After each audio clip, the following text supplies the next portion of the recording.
Yung pamangkin ko kasi may case kasi siya na yung late bloomer ba. Tapos ano siya, anong tawag nito? Cerebral palsy din siya, atake siya ng seizure every now and then. Tapos nung iba din kasi siya, may iba kasi na bata na yung health, ano bang, hindi mo maano kung may sakit o wala. Siya kasi, nag-main baby pa talaga siya, yung 8 years old ngayon, pero pag makita mo siya, yung ugali niya, nasa ano pa, months pa lang. Kasi hindi niya kayang, buhatin yung katawan niya, hindi siya marunong maglakad, hindi siya marunong magsalita, din siya marunong kumain ng siya lang.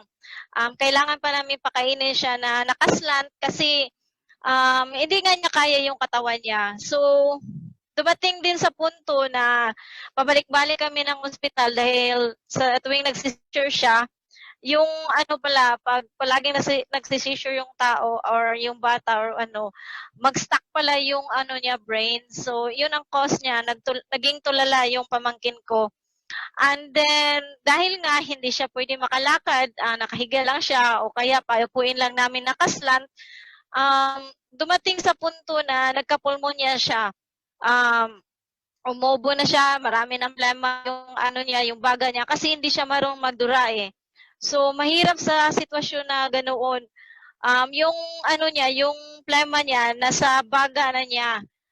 So, kailangan namin siyang i-admit now and then kasi yun na nga nagkomplikasyon, naging pulmonya siya pero mas grabe na yung last nga ng ano namin admission ng 2019 sabi ng doktor na i-open yung sa may dibdib niya para doon nilagay yung yung hose para bawasan yung yung plema sa baga niya. So ito siya ito yung last na admission niya. Grabe kasi, marami na yung plema sa baga niya. So, nang nag-admit kami sa Bendisoto, yun na nga, ang advice ng doktor, i-open yung sa dibdib niya kasi para mabawasan yung niya, ng plema. Umiyak ako kasi, masakit kasi, kahit na hindi ko anak siya, kasi back 2017, yung nanay niya namatay kasi sa breast cancer. So, mahirap, pero wala tayong magagawa. Ganun talaga yung buhay eh. May para-paraan lang kasi yung Panginoon kung paano natin harapin yung buhay natin. So, sabi ko sa Dr. Doc, bigyan nyo na lang po kami ng waiver kasi ayaw ko pong ma-open yung niya, dibdib. Kasi may nakita kasi akong bata doon, same case din niya. Kailangan din i-open. So, yun na nga, pina-open nila. Pero afterwards, iniwanan naman nila yung bata until namatay yung bata. So, nung nakita ko pamangkin ko kung yun ang sitwasyon niya, sabi ko, ayoko na lang. Buti pa, umuwi na lang kami at saka doon na lang talaga sa bahay na lang kung ano na lang ang magagawa namin. Kasi, pero salamat sa Diyos kasi hanggang ngayon na dito pa siya.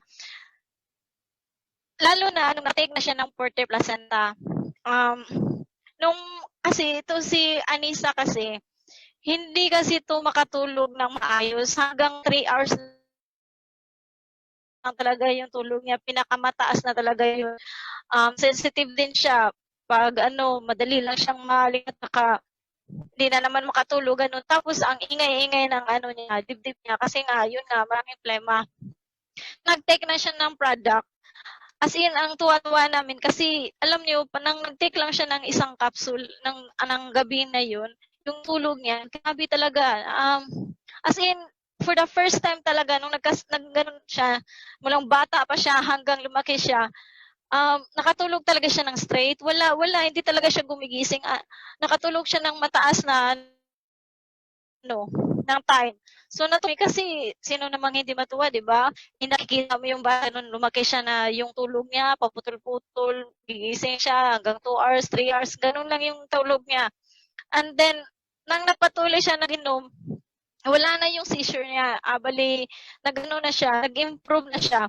So, may maintenance naman siya, yung phenobarbital. Pero, hindi namin yan tinanggal pa kasi kailangan kasi sa doktor talaga, kasi bigay ng doktor yan kailangan talaga ma-check yung niya, ng brainwave niya kung kailangan na bang tanggalin yung maintenance siya. So, nung nag-take siya nung Noong 2019 na, yung last admission niya, wala na talaga hanggang ngayon. Di na talaga kami nag-a-admit.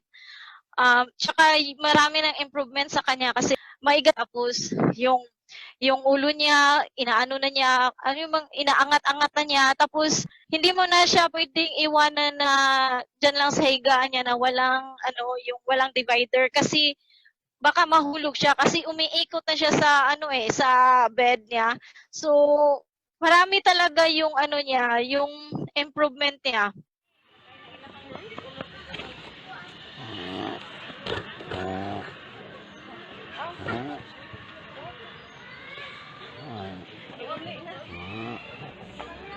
Alam mo yung ano niya, nagsismile na siya, ano, pero dati hindi mo talaga makikita yan. Tapos responsive na siya kasi pag makikita mo siya, kakausapin mo, tawagin yung pangalan mo, tumatawa na talaga siya.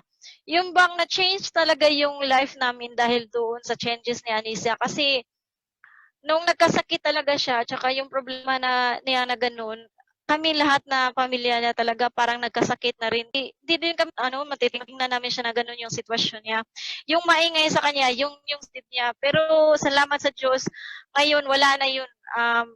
Siguro, paminsan-minsan, konti na lang, hindi na yung maingay talaga. Tsaka yung pagtulog talaga niya, wala na talagang ingay. So, grabe talaga yung pasalamat ko sa Porter Placenta. Kaya, ang ginagawa ko para matuloy ko yung pag-inom niya, ito yung ginagawa namin. Nag-advocate po kami.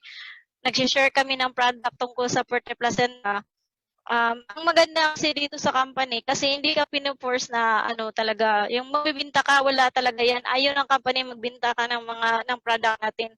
Ang gusto lang talaga nila na may share natin yung anong experience natin sa product. Gusto lang talaga namin na makatulong o gusto lang namin po na may share ninyo ito sa ibang mga taong kakilala nyo kasi baka kayo yung makatulong sa kanila sa paghihirap nila ngayon sa kanilang sa kanilang mga dinadamdam sa sarili ba, yung mga sakit nila. Kasi yung pera makikita lang talaga naman yan eh. Pero yung tao na natulungan mo dahil na-introducean nyo siya dito at nag-extend yung life nila, habang buhay po yung magpapasalamat sa inyo. Yun lang talagang fulfillment na na-feel namin, kami mga associate po. Ay sana po mag-join din kayo po para din makatulong din kayo sa ibang tao, the same namin po. Yung blessing sa Diyos po, ay grabe talaga kung ikaw ay tumutulong sa ibang tao.